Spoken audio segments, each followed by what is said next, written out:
Good afternoon, everybody. My name is Barry Hudson. I'm the Director for Public Information for Montgomery County, and I'd like to welcome you to this week's press briefing, County Executive's press briefing. I'm sitting in for Lorna this week, so any mistakes I may make, that's because I'm not quite as good as she is. So we have as our normal cast of folks who are going to present, Dr. Earl Stoddard, Dr. James Bridgers, and County Executive Marc. Just make sure, as by way of just general housekeeping, that if you haven't gotten the opportunity to record, please indicate so in the chat. If you have questions and you're from a news organization, please put that in the chat and we will call on you in order. So without further ado, I will hand it over to County Executive Elrich for opening remarks. So good afternoon and happy day early Thanksgiving, and thanks for joining us on our weekly press briefing. I know for a lot of people, this is a time of family and friendship and giving thanks. And I know that in these particularly difficult times, people are probably very cognizant of the things that they are thankful for. At the same time, that Thanksgiving is a holiday for our Native American community is not necessarily a holiday or something they celebrate. And I think, we need to be aware that in the beginning of all this and the origin is not an altogether good story. But for us today, most of us celebrate this for the purpose of getting together and sharing with our loved ones and our friends, camaraderie and thankfulness for all being together. So I hope everybody has a good celebration tomorrow. I know I plan on having one. As far as our case rate goes, COVID update for this week, our test positivity rate is at 1.99%. We've got a case rate at 10.32 cases per 100,000 residents. We had 76 cases yesterday, including 7 hospitalizations. This week, many families and friends will be traveling and gathering with more guests around the dinner table. From what we hear from medical experts, this Thanksgiving will be much safer due to the prevalence of vaccines. On this date last year, we were at a 7-day cumulative case rate of 207 cases per 100,000. So we're below half of that right now. We are in a much better place, and that's mostly due to our high vaccination rate. However, I urge residents not to be complacent. We all need to continue to follow the simple prevention measures that have proven to work since the beginning of this pandemic. Wash your hands regularly, practice social distancing, get tested regularly, get vaccinated, and if you're eligible, get your booster shots. And you can see by this chart, the vaccinations in Montgomery County. We have 961,000 people with at least 1 dose and 825,000 people, almost 826,000 that are fully vaccinated. 91.5% of our total population is now having 1 dose and 78.6% is fully vaccinated. So we're beginning to reapproach those numbers we were at before, and we are definitely making progress in dealing with this. Let me get back here. My view has been obstructed. Bear with me 1 second. Now I am, okay. As far as our progress with vaccinations this week, we're at, like I said, 78.6%. The big news this week is that everyone 18 and older is now eligible for a COVID booster. Boosters are available at pharmacies and through private providers. They're also available at county-operated clinics, as well as at our partner clinics.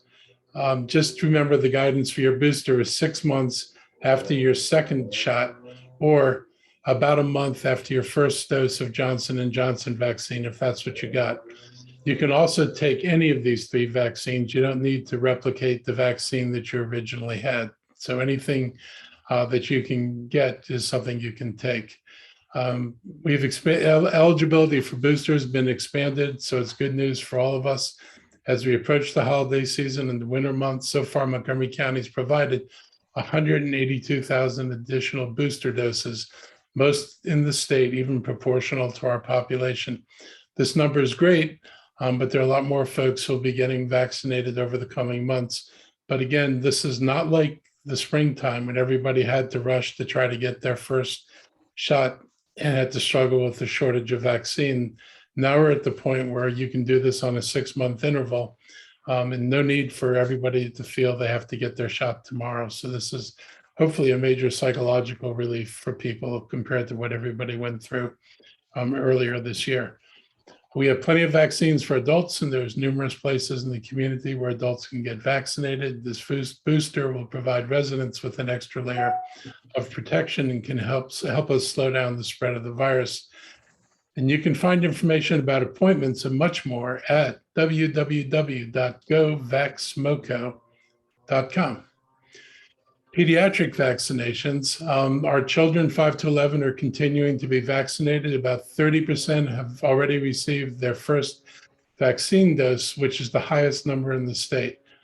If you were on our weekly media briefing last week, I expressed our concern over the lack of supply. I'm happy to say that we heard from the state, and the Maryland Department of Health sent us an additional 5,000 more doses on Monday for a total of 12,000 pediatric doses this week, because we can get the doses in the arms. But we requested 20,000 because we know we could deliver 20,000 a week if we could get the doses. Hopefully they'll divert some of the doses going to healthcare providers who are lagging in their efforts so that we can get more of these doses out next week. Vaccinating all of our children is very important. Coronavirus in children in the United States has already risen by 32% from just 2 weeks ago, a spike that comes as the country rushes to inoculate children ahead of the winter holiday season.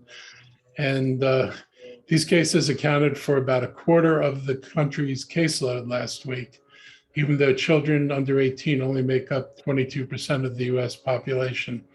So they're beginning to get hit a little bit disproportionately. The good news is that Pfizer reported data this week that their vaccine is 100% efficacious in preventing COVID infections in our 12 to 15-year-olds for up to 4 months. We'll continue to do our research and outreach, but I'm asking all parents to use the long holiday weekend to get your kids vaccinated if you haven't been able to do that yet. The American Rescue Plan has been crucial to providing desperately needed help to our communities, and we're grateful to Senators Ben Cardin and Chris Van Hollen, Representative Jamie Raskin, John Sarbanes, and David Trone for their diligence to provide these funds. This week, we announced $48.5 million in COVID-19 relief funding through the American Rescue Plan Act as supplemental budget items to be included in the FY22 budget. These supplemental budget requests consist of $34 million in emergency rental assistance to fund from the Treasury Department, $7.7 million for Por Nuestra Salud y Bienestar, a Latino health initiative, and the African American Health Program, and $6.8 million toward food security efforts. These funds will provide direct support to Montgomery County residents who need financial rent support or who are food insecure. These expenditures also expand county equity efforts by combating COVID-19 related health disparities through engagement with the Black, Latino, and immigrant communities. The Rental Relief Fund supplements the $58 million we've already received in ERA-1 funds and $22 million in coronavirus relief funds. These new funds are available for the county to use through September 2025 and will complement the existing COVID-19 rental relief program. To date, the COVID rent relief program has distributed more than $54 million in direct assistance, preventing more than 8,000 households from being evicted. In the current round of assistance, the program has received over 12,000 applications and has processed over 60% of all applications received to date. As one recipient noted of the assistance, there are no words that can express my gratitude. I appreciate your effort and patience with me more than you know. The program continues to process and accept new applications, and to review program eligibility and apply for assistance, visit www.mc311.com/rent relief. I want to speak a minute about the car rally in Silver Spring. That was a major disruption and an event that we are not going to tolerate. In non-COVID news this week, we want to take this opportunity to address the public safety concerns that have come out of this. On Saturday night, about 150 cars gathered at the Target on Cherry Hill Road, with some of the cars with tags from Pennsylvania and New Jersey. Montgomery County Police Department was able to quickly get intelligence about this gathering and even gave Prince George's County Police and Maryland State Police, a heads up as they tried to disperse these individuals. This led all three police departments attempting over the next 3 hours to stop these cars from recklessly endangering our community. MCPD cannot, by policy, nor should by common sense, pursue these individuals in high-speed chases. That would be a recipe for disaster and even death. We are going to have to find other ways to stop them and contain them. They did their best to contain this awful situation. I applaud them for their actions to eventually dismantle this gathering without any serious injuries. But let me be clear, the actions of these drivers are reckless, dangerous, and unacceptable and illegal. Following Saturday night's events, I asked Chief Jones and the MCPD to do everything in their power to find these cars, as well as prevent this from happening again to the best of their ability. Although it is tough to prove by a license plate number that the individual in a car, that an individual was in the car that was registered to that person at the time of this event, we are going to make every effort we can, including referring all license plates we gathered to insurance companies to make them aware that these vehicles were being used in a lawless manner. This will enable the insurance companies to hike their rates and hit them in the pocketbook. That's the least we can do, but it's not the last thing we're going to do. We're also going to deploy more license plate readers in the county, and especially in the areas as downtown Silver Spring and other places where we've had incidents. And we're going to also encourage the public that if they see reckless driving actions like this or are aware of a gathering of these vehicles, to report these cars to our police non-emergency number. And if your phone is handy, snap a photo or video and send it on to us. We only want 911 called if it's an emergency or an accident is witnessed. We don't want to have anybody taking up 911 spaces for emergency calls, but make these calls through and they will be responded to. We know it's a priority. We also want anyone who has video from Saturday night or anytime there's reckless driving to provide this evidence to the police department. I want to thank MCPD for the work they've done in Silver Spring over the past month to increase their presence and reduce crime and public nuisance incidents. A month ago this week, MCPD launched a crime intervention task force. This is a crime prevention unit. They're looking for stolen vehicles. They're positioning officers in more highly visible areas and working with other agencies such as alcohol beverage services, permitting services, and the Environmental Protection Agency to address issues contributing to crime. They're also looking at their first month stats that we'll be sharing with you, hopefully right after the holiday.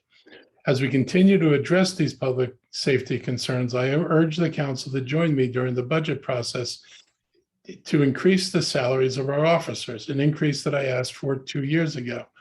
Our officers are some of the lowest paid in the region and is one of the things impacting our ability to recruit more officers as we see more and more veteran officers leave the force. By working together, we can make this happen. I look forward to discussing this more as we move through the budget process. I've also reached out to the Council of Governments to convene a regional public safety summit to address our shared public safety concerns. These incidents just haven't happened in Montgomery County, but they've happened in Fairfax County and Prince George's County as well. This is a multi-jurisdictional problem. A road like the Beltway makes it easy for folks to travel from one place to another, and we need collectively to share information and intelligence so we can do everything we can in all of our jurisdictions to minimize this and bring a stop to it. We're going to address this in our community, and we're not going to allow people to jeopardize the safety of our community. And having residents feel unsafe is simply not acceptable. No one should go to downtown Silver Spring and go there and expecting a pleasant night and have it disrupted by these folks driving like lunatics through downtown Silver Spring. It has to stop, and it will be stopped. And we will do everything we need to put pressure on this to bring it to an end. Finally, Saturday is Small Business Saturday in Montgomery County. And it's the day after Thanksgiving, and it's the beginning of the holiday shopping season. And I wanted to take this opportunity to encourage you to shop local and support our small retail businesses and restaurants here in the county. For every dollar you spend at a local retail business, 68 cents stays in our community, as compared to 43 cents at national chain retailers, and even less for shopping online. By purchasing what you need locally, you can reduce processing and packaging, and shopping local is also more equitable. Nationally, 28% of Main Street business owners are immigrants, even though immigrants make up only 18% of the overall business ownership.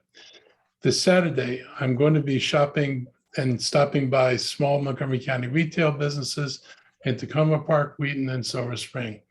These are establishments that are new to our county, as well as ones that have been here for generations. I encourage all Montgomery County residents to join me in participating in Small Business Saturday. Please shop small, shop local, and shop in Montgomery County. I'm now going to turn this over to Dr. Bridgers and Dr. Stoddard for their updates. I look forward to your questions. Thank you, Mr. County Executive, and good afternoon all. Just a couple of data points, updates regarding our 5 to 11-year-old vaccination strategy. As we continue to look at our data, our racial and ethnic framework, we know that over the past couple of weeks, about 10.1% of our Black community have received, 5 to 11-year-olds have received their first dose.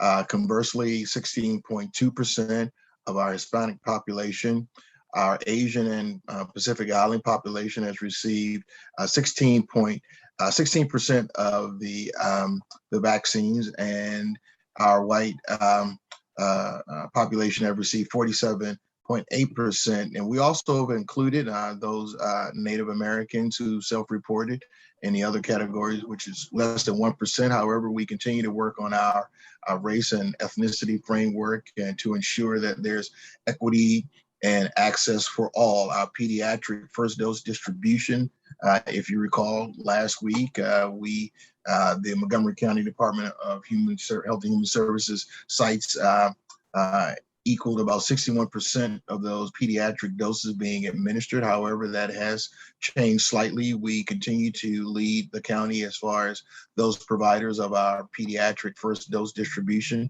about 45%, as compared to physician offices administering 27% of the vaccines. Pharmacies and grocery stores, 23%, our community nonprofits at 3%, and our hospital community at 2%. So we continue to work on our distribution and our racial and ethnic framework. We are vaccinating this weekend with our Montgomery County public school partners. So this is a perfect time for those families and individuals over the Thanksgiving holiday weekend to receive their initial pediatric vaccine. Our goal over the next week or so, as we quickly approach our third week or 21-day second dose period, is to administer 13,000 doses as we did during the first wave. We have a significant number of clinics and appointments that we look forward to administering those second doses. We're also working with our Montgomery County public school partners and our community partners to look at the holiday schedule to allow those individuals either during the holiday season or the beginning of the year as we look at to continue our vaccine strategy. So we're taking that in consideration, but we will continue to vaccinate over those periods to ensure that all our 5 to 11-year-olds are vaccinated. We are making significant and great progress. So thanks to all of our community partners. Again, we have a schedule. We look forward to vaccinating those, and those individuals who have time and the availability. Our health department clinics in collaboration with MCPS will be open this weekend. That's all I have, subject to any questions. Thank you, Dr. Bridgers. Just a few additional points I want to make. Number one, we often go back and forth with the state. I do want to, in this case, thank the Maryland Department of Health for recognizing our rapid distribution of vaccines and giving us an additional doses to get out to the public. Obviously, those are 5,000 doses that might have been sitting in a freezer or refrigerator for extended periods of time rather than being put into arms. And we appreciate their recognition of our ability to get the vaccine out more quickly, and we're committed to maintaining that operation moving forward. I do want to comment a little bit on boosters as well. I got my booster on Friday, and obviously I went to the Germantown, the Montgomery County Germantown site that Department of Health and Human Services operates. I was in and out in 20 minutes, including the 15 minutes that had to wait. So it was a very quick and efficient process. I very much appreciated their efforts. And I encourage everyone who's eligible, anyone who's been vaccinated for 6 months with a Pfizer and Moderna 2-dose vaccination, you're eligible. You should go and get a vaccination. The data that's coming out of the United Kingdom and Israel is showing that the 3rd shot actually puts you in a place that's far more effective than even the 2-shot was originally. And so the body's immune system is an amazing thing, and the more it gets exposure, or it gets knowledge and understanding of the things that we face in the environment, the better and more effective it gets in responding to those. And so if you are eligible for a booster shot, and that is literally anyone who's been vaccinated for 6 months or more with Pfizer, Moderna, or 2 months or more with Johnson & Johnson, do go get a booster shot at either one of the Health and Human Services clinics that's available through our website, or any number of other places, pharmacies, and other providers. I want to talk a little bit about our employee testing program. So we finally got agreements with all of our employee unions this week, and we'll be launching this week with the majority of employees in our McGeo and FOP unions.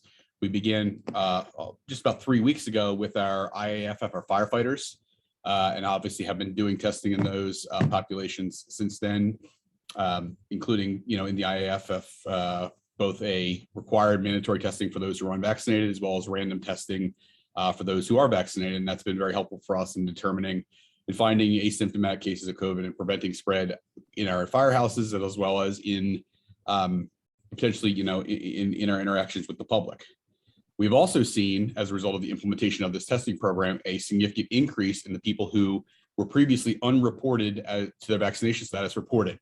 Just last night into today, we had 124 new people come forward with their vaccination status, and 100% of them were fully vaccinated. So that has obviously increased our percentage up. We're sitting at 83% completely or partially vaccinated amongst our county employees without a vaccine mandate. So obviously we're moving very quickly to get people vaccinated even without that mandate. And we did talk a bit this week with the county council about how additional efforts that we're implementing to encourage our employees to get vaccinated, additional opportunities to get them vaccinated, and the like.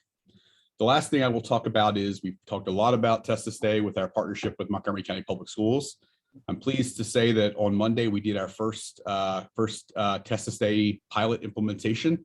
It went very well, and so obviously we have a little bit more to finish out that first class experience.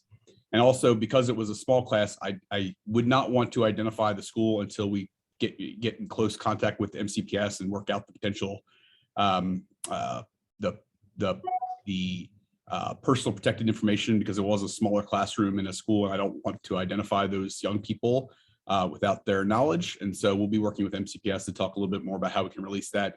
But we did have our first implementation this week, and it did work successfully. And so we'll be, we'll finish out the course for that particular first class on Monday after the Thanksgiving break. Assuming that goes well as well, we'll be looking to expand that to additional classrooms and schools in the coming weeks ahead. So it's a big accomplishment for, obviously it's been much discussed amongst parents, but now that we've done it once successfully, we'll be able to expand that into additional schools and hopefully keep more kids in the classroom moving forward. So we're the first in the state of Maryland to do this, and obviously it's an important credit to how much we and the county executive want to keep kids in classrooms for us to make this happen. So it's been slower than any of us would have liked, including, I'm sure, our parents, because I've heard from many of them, but obviously we're making progress, and we look to continue to expand that program moving forward. So I will stop there, and I think think we could take questions at this point. All right, thank you all for your initial comments. And now we'll go to questions. Remember, if you have questions, please list them in the chat and put the news organization that you're affiliated with. Our first question comes from Kevin Lewis from ABC7. Kevin?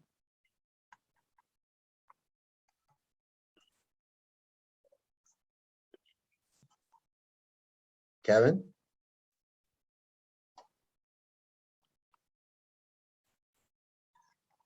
While we're waiting on Kevin, I'll move to the next person. Kate Ryan from WTOP. Thank you very much. I appreciate it.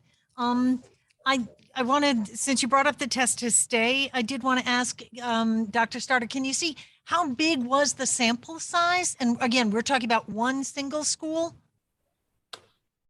Yeah, so it was a single school and it was a full classroom quarantine, but it was a smaller classroom. And so there were, I'll say, less than 10 students in the classroom but they did stay in school on Monday. They would have been on quarantine on Monday, but they were allowed to stay in the classroom with the test to stay program in place. And so as per our protocol, and we've discussed this previously, because their 5th day would fall during the holiday break, they will do a closeout test to stay experience next Monday, and then they'll be done with their course for that classroom. And so obviously we're going to be looking to do additional classrooms moving forward into next week. But this was an important, obviously the first is typically the hardest in the sense that you have to actually identify the class and move forward with it.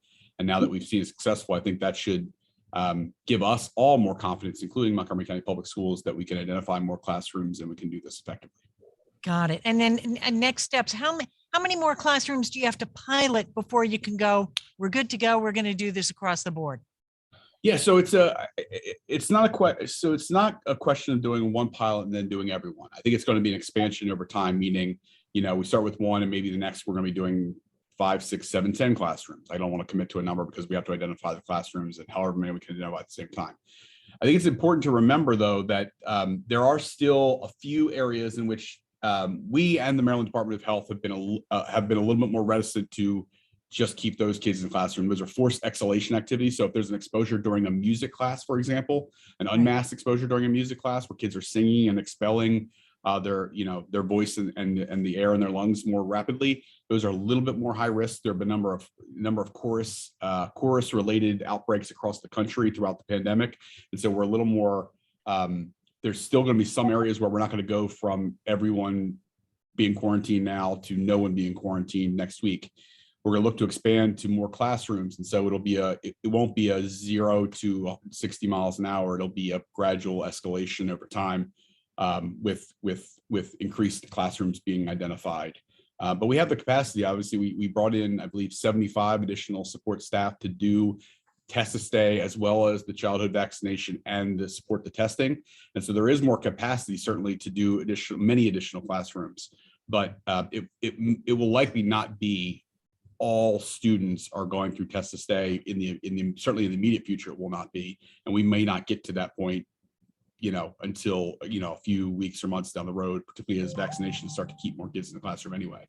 Okay. So, but we are looking to do many more classrooms after the Thanksgiving break, as was alluded to in the Montgomery County Public Schools announcement. I think it was last week or the week before about doing the pilot prior to the holiday. Okay, and then I'll just bundle these questions up. Governor Hogan announced today 500,000 Abbott rapid tests coming to counties across the state. Did you get a heads up? Do you know how many you'll get? And then the next two I'll bundle up for the county executive. On the car rally and asking for assistance from police, what do you say to critics who say, Montgomery County wants it both ways? They want to reduce the role of police. They want to, take them out of schools, yet when they need help, they want the police to be there for them. And then on the other issue, Mr. County Executive, the other day when you spoke to our Neil Augenstein, you mentioned that people might want to try to live closer to where they work. And a lot of people took that as, are you kidding me? given the housing prices in this region. So if you can respond to that as well. So we'll take that in order. Dr. Bridges, were you aware of the? Yes. Yeah. Yes, Kate. Thank you for that question. I believe the number that I recall was 8,000. I was trying to see exactly what that amount was, but we did receive some of the Abbott Buy Next Now rapid tests for individuals, those individuals who visit our local health department sites. If they would like to obtain a take-home rapid test kit, they can receive them with instructions on how to report if should, for any unexpected reason, any of the results are returned to be positive, and or if they're false positive. So there are specific instructions on what to do. We did receive those, I believe, last week, and they are available. Other than that, we will continue to receive additional kits and share them with our community partners as well. But we did receive them based on the governor's allocation pro rata.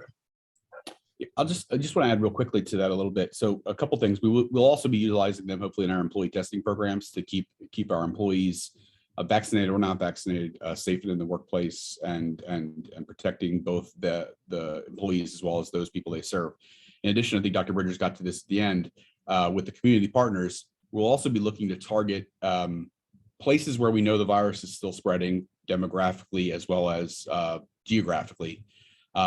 And also utilizing our health partnerships as a vehicle to get some of those tests out there, because we know that people who are working on the front lines, not necessarily just our first responders, but restaurant workers, retail workers, those people are the ones who end up getting exposed the most to this virus, and for whom rapid tests would be really effective ways to get them protected, as well as protect their coworkers should they get exposed.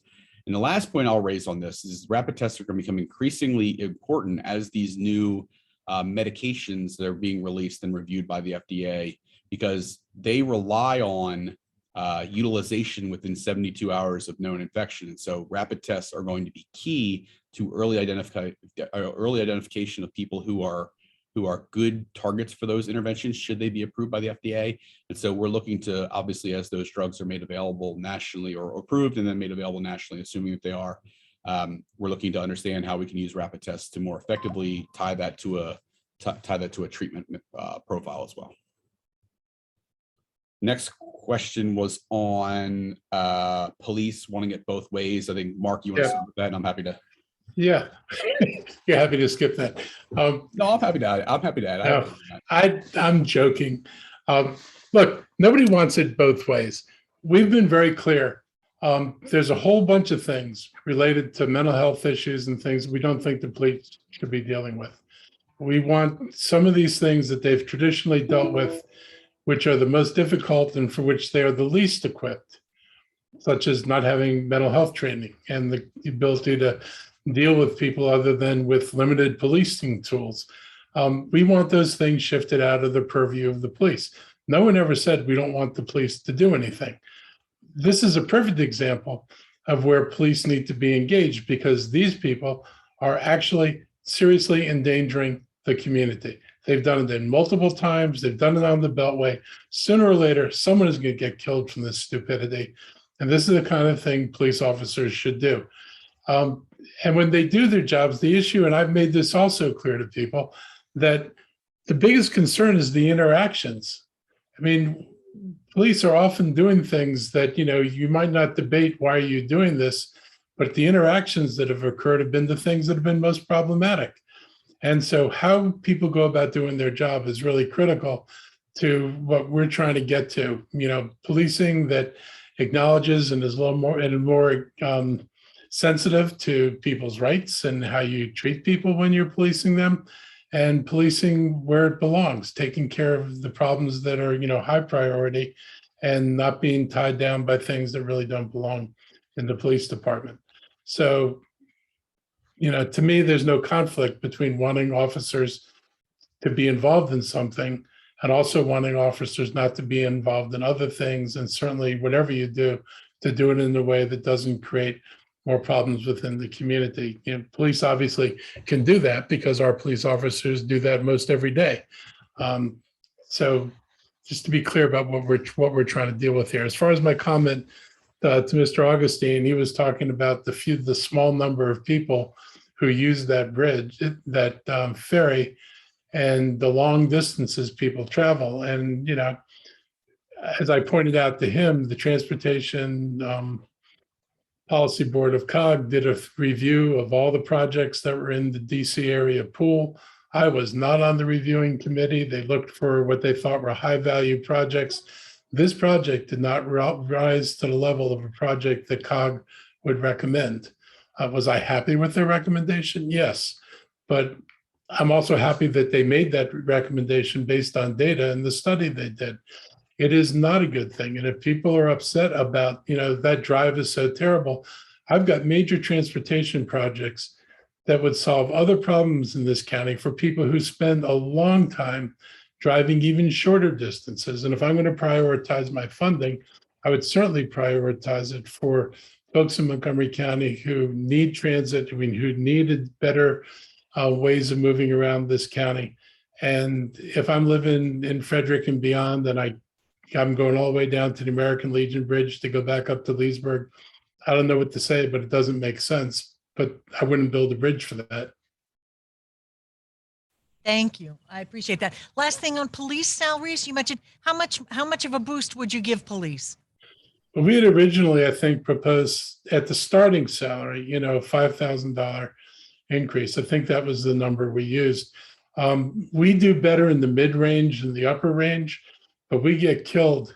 And this isn't the only department. We're looking at this. There are places where we compete. We do not do well at starting salaries. And no one's going to wait, 5 or 10 years and experience 5 or 10 years of lost income when they think about what they could get in another police department. So we need to adjust our salaries, particularly at the lower end of the band. And hopefully that this is where we will go with this. We do salary studies and we just don't compare day one, but we look at our bands throughout the time period that a person might be an employee. So we want to be competitive. Got it. Thank you very much. And thank you to the other reporters waiting.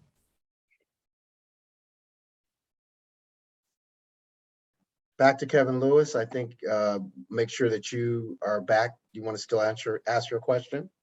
Yeah, thank you so much. County Executive Elrich, I'm reporting today on carjacking numbers and still waiting to get an update from police, but 2021 numbers appear to have surpassed 2019 and 2020 combined. What's your reaction to that figure? And in addition, what would you like the county and the police department to do to try and curb this unsettling spike?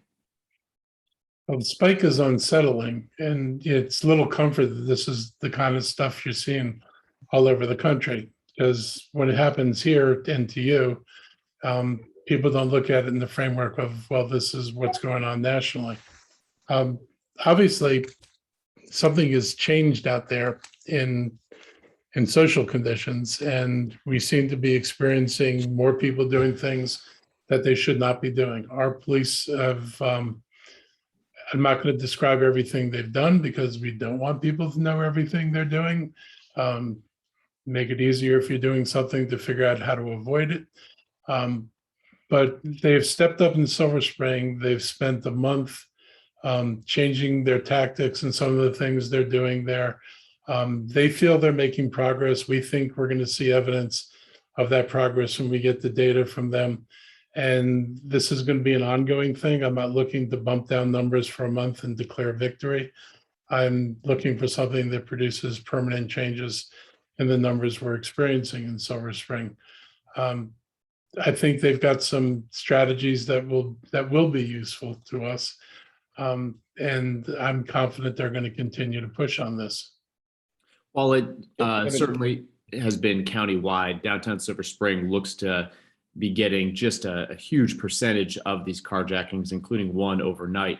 Why downtown Silver Spring? There's other, parts of the county that are high traffic urban cores. high traffic urban cores, but not multi-jurisdictional, where you can, in a matter of seconds, go from one jurisdiction to another jurisdiction.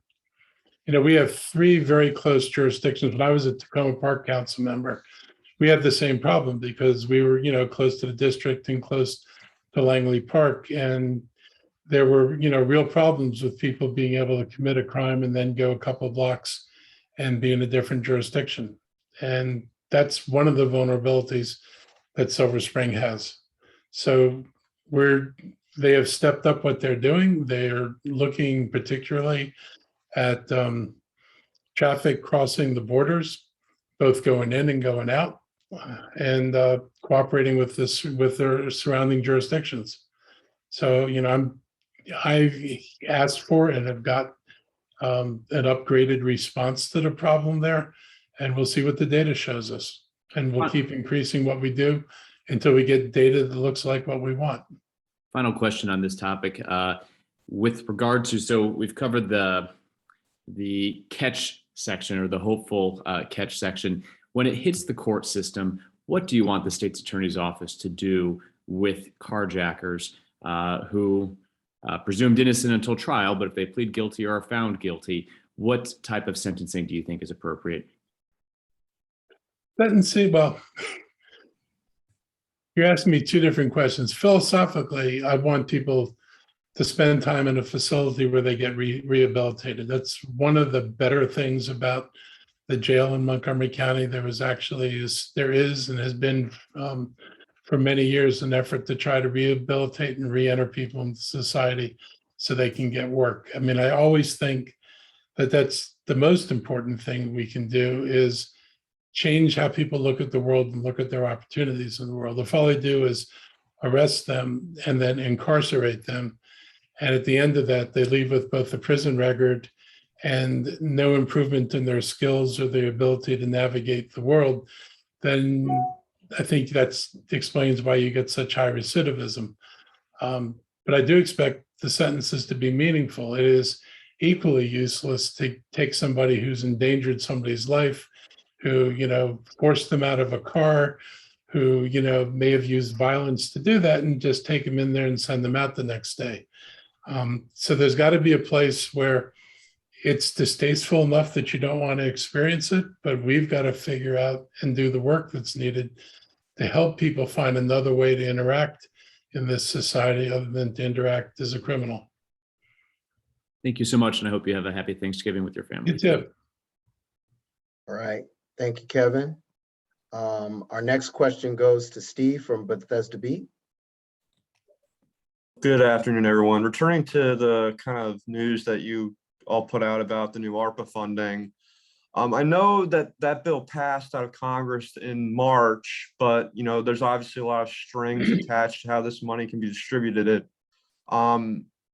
Just can you go through the process of what that's like and getting this second tranche, for lack of a better term, from this bill kind of ready to release to the public? Because obviously I know you want to get it out as quickly as possible, but like I said, there are strings attached to how this money can be used.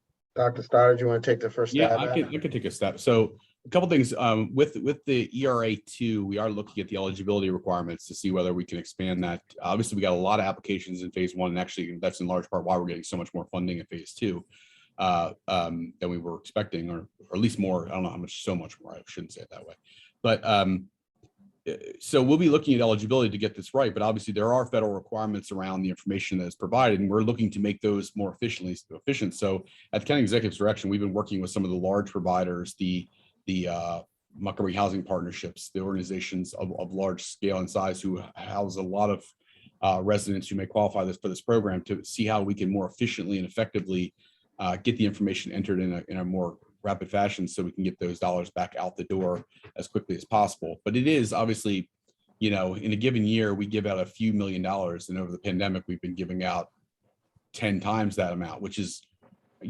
it's bad that people need it. It's great that we have the resources to give out, but it also presents tremendous challenges for us organizationally to be able to distribute these dollars in a way that's both fair and equitable, rapid, but also consistent with the federal regulation. And so it is certainly a challenge for us. It's certainly a challenge across the country. It's across the state of Maryland and elsewhere. But obviously, we've made tremendous progress and provided a lot of resources out to the public that we're very grateful the federal government, the federal delegation who advocated for it has gotten us.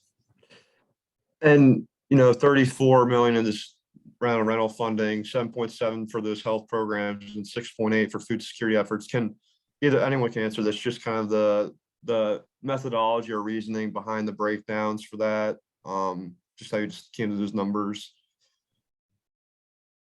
So with obviously each of so first the housing rental assistance program, that was just we get an allocation from the ERA2. That's the number we're getting. We put it into the council, and we get approved for that. For the food and the other category, those are based on needs that are developed by the programmatic side. So they'll go through and they'll look at, I'll take food as an example because I'm pretty well versed in this.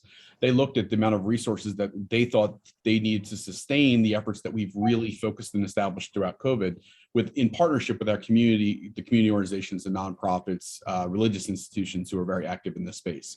And so they did a needs assessment of what we thought the community needed based on what those partners were telling us. And then we figured out a period of time that funding would be good for, largely through June of next year, to give us a good baseline. And then obviously we asked for those amount of resources to be able to provide out. And so it's based on an assessment that's done of the needs within the community, of the capability that we have to get resources out. And that's largely what dictates in the case of the other two categories. The first category is obviously just the federal government has deemed it is appropriate for Montgomery County to get X dollars, and that's obviously what we're putting into it. Kind of frogging right off that, a lot of people are focused on the rent relief money, but what is demand like with, food drives and what throughout the counties? It's still pretty high. I know early on in the pandemic, we saw that across the country, that food lines were much longer. And I just kind of want to highlight that, that 6.8 million and how important that's going to be toward those efforts. I guess, can you just expand on that?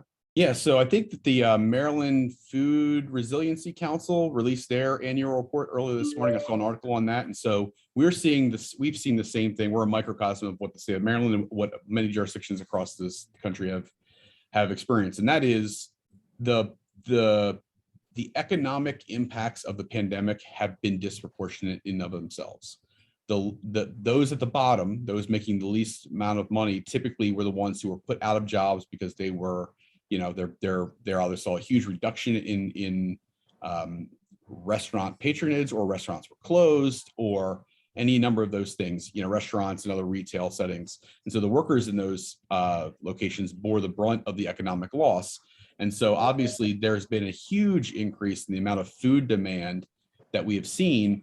And that food demand is exacerbated by the uneven economic recovery. And so we're still seeing pockets where opportunities and food are needed. In addition, I think the pandemic has brought attention to something that was there before the pandemic. There were people in Montgomery County who were going hungry before there was any economic interruptions. And now, because we understand that better and we realize it better, we feel that we have a responsibility to help address it, not just by providing those people food, but identifying who we provide food to, getting them enrolled in other social service supports, and have a more integrated system, so that hopefully we can get them into a position where we don't have to provide them food. Instead, we can get them into a sustainable setting and environment where they can have a job and be able to provide for themselves and their families. And so obviously it's more, not just about, the old proverb of, giving someone fish versus teaching them to fish. I think that's sort of what we're looking to do with the food resiliency as we transition from the food security task force during the pandemic to a food resiliency program moving forward. We're looking to integrate more with services that allow for people to be more sustained. Yeah, I'll just add to that. I mean, I've met with a bunch of folks who've been providing food assistance throughout the pandemic. And the message I've pretty much gotten from everyone is the demand is not really going away. Even as we hear about, rising employment and, more people going back to work, they continue to see very large numbers of people still struggling to to buy food and to meet their basic needs. So this is not disappearing as quickly as people thought it might disappear. And they've all said that, one of the things they were aware of was this need was deeper than they had ever seen. I mean, there are a lot of folks who, never came out for assistance who probably could have qualified and should have come before. And I think the pandemic pushed them into even more extreme, if they were short of money before, but working a little bit, the pandemic may have, driven more of those families into the point where there was no way for them to scratch by. And more people came for assistance. So we're actually having a meeting later this afternoon to talk about this very topic. I've talked to, providers who said, because of lack of refrigeration, they've not been able to either take meat or they've not been able to even keep the meat they've been provided safe because they don't have the ability to move it fast enough or to store it for, the next day or the next couple of days. So we've got problems we're continuing to look at and we're going to address. I'm glad you brought that up, Mark. Is it income, and anyone can feel it, is it income qualifiers for when you're going to these kind of food drives, for lack of a better phrase, or how do you kind of qualify to, if you need help? Is there anything that the county's We doing to don't make sure qualify. that, You okay. pull up your car, you walk up, you say you need food, we give you food. So it's The an honor boxes are system, pre-packed. honor system then, pretty Yeah. much. Yeah, Yeah. gotcha. No, thank you, everyone. And to echo Kevin, have a happy and nice Thanksgiving. Steve, did you want to ask your question about the health? I didn't answer this yesterday when you texted me, but I'm happy to do it now if you'd like. If you want, yeah, if there's any update there. Mark, do you want to give the update on where we are with the health officer position? We're close. We've interviewed. We have to go through the state. So we'll provide the state with our first choice. They have a role to play in this. This is a joint appointment of my department and the governor. And hopefully they will agree with our choice here. I would expect them to defer because this is, they do work with us first and foremost, and they're in the county, but that's the next step in this process. So you have a name finalized that you've sent? Well, I have a name that is very close to being finalized. Okay. Yeah, just to Steve, to give you a little, so obviously I'm not being cagey. Literally, Yeah. we've got to go through the No, final no, step no. of finalizing. Yeah, and then we haven't, I don't think we've at this point told the person that they're the person because we have to connect them with the Maryland Department of Health and they have to interview with Maryland Department of Health. Assuming that goes well, we'll have to do a background check and then make a conditional offer. Then they'll have the opportunity to accept, and then their name will be submitted to the county council for their consent. Was it a pool of like 5-10 names, I guess, when you're narrowing down? I know you probably, just details on that, I guess. There were a lot of names interviewed by the Department of Health and Human Services. Dr. Bridgers was part of those round of interviews. And then there were 3 interviews conducted with county executive and the chief administrative officer, myself, ACAO, Mora, and the special assistants to the county executive. And so we are at the point now where we've done those interviews, and I think we're ready to move a particular person forward for the next round. I will say, we've got a really good team. Dr. Bridgers was with us through this whole thing, worked, side by side with us and with Dr. Gales. And, COVID hasn't thrown us any new curveballs. So we haven't had to deal with any surprising situations. So I feel like, we've been able to maintain, complete consistency in what we do and how we've done our planning. And I want to thank Dr. Bridgers for that, because it was really helpful to have somebody who could step in and do this and maintain the confidence that everybody had that we were dealing with this effectively. No, thank you again, everyone. And like I said already, happy Thanksgiving. All right. And also from Bethesda Beat, we have Dan Shear with a question. Hi, County Executive Elrich. Just going back to the the car rally in Silver Spring. I know that you mentioned this has been a regional problem, and I know Dr. Stoddard said the same thing to me yesterday. You also mentioned that some of the vehicles were from out of state. Do you guys have a sense at this point, like with these car rallies, like what proportion is from either out of state and what proportion is from somewhere in the region? Do you all have that information, or? I don't think anybody's massively captured the license plate information. Yeah, One of the things we're looking at is how to enhance our ability to capture license plates. Will there be? Oh, go ahead.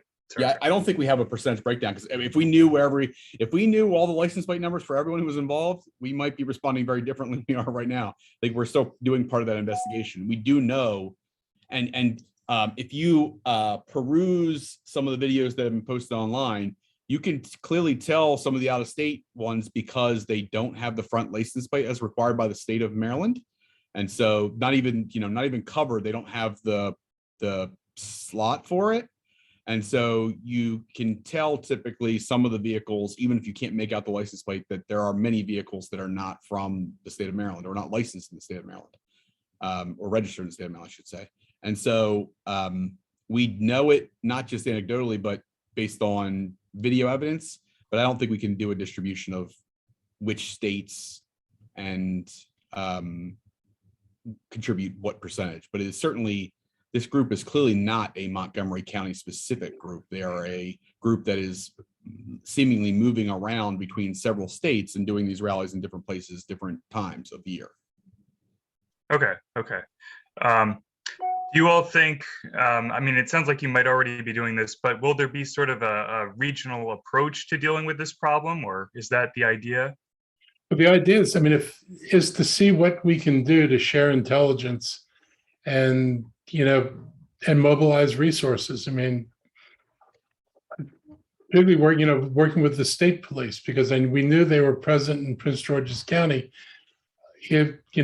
My reaction to that news was, did they follow these people into Montgomery County? Because when they turned around, they came back into Montgomery County. We need to make sure that everybody is coordinating, and that we just don't stop somebody at one point, and then if it's no longer our problem, not reach out to the other folks and make sure we're working together to deal with it. So I'm looking for a more coordinated process here. It's not like they have these things every day where they're experienced in it, but we've had too many, and we need to make sure they've got a stronger response and a coordinated response. Thank you, and y'all have a happy Thanksgiving. You too. All right, I don't see any more questions in the chat. Dr. Stoddard, you just raise your hand. I just wanted to say, certainly on behalf of myself, I just wanted to say I appreciate all the reporters who have been on these calls for the last really 2 years. Appreciate you all. Thanks for getting the messages out there. Very much appreciate that. Have a happy Thanksgiving. You all do play an important role in getting messages out to the community. I always thank our residents for listening, but they wouldn't have messages to listen to, because not everybody goes on the county website and sees what we're thinking about. So to the extent that you all have been effective in telling people what we're thinking, why we're doing things, and why it's important to listen, your role is not a small one in helping us reach out to people and make sure they understand why we're doing what we're doing and how it's going to make a difference. So thank you. And thank you, Mr. County Executive and Dr. Stoddard, for allowing me to be part of your executive team. Been a pleasure. Okay, so again, thank you all. Have a happy Thanksgiving. And also, as you're putting the word out, 2 things.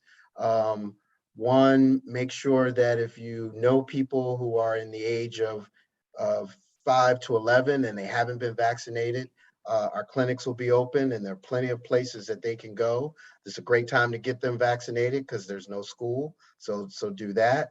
Also, remember, as the county executive, others said, boosters are available to everyone 18 or older. So please take advantage of all the places that you can go get that booster shot. And last but certainly not least, Small Business Saturday is coming up. Shop local, shop Montgomery County, and follow us on social media because we'll have a lot of things going out about Small Business Saturday as well. So thank you very much. Have a great holiday, and we will see you all next week. Bye. Bye-bye. Thank you all.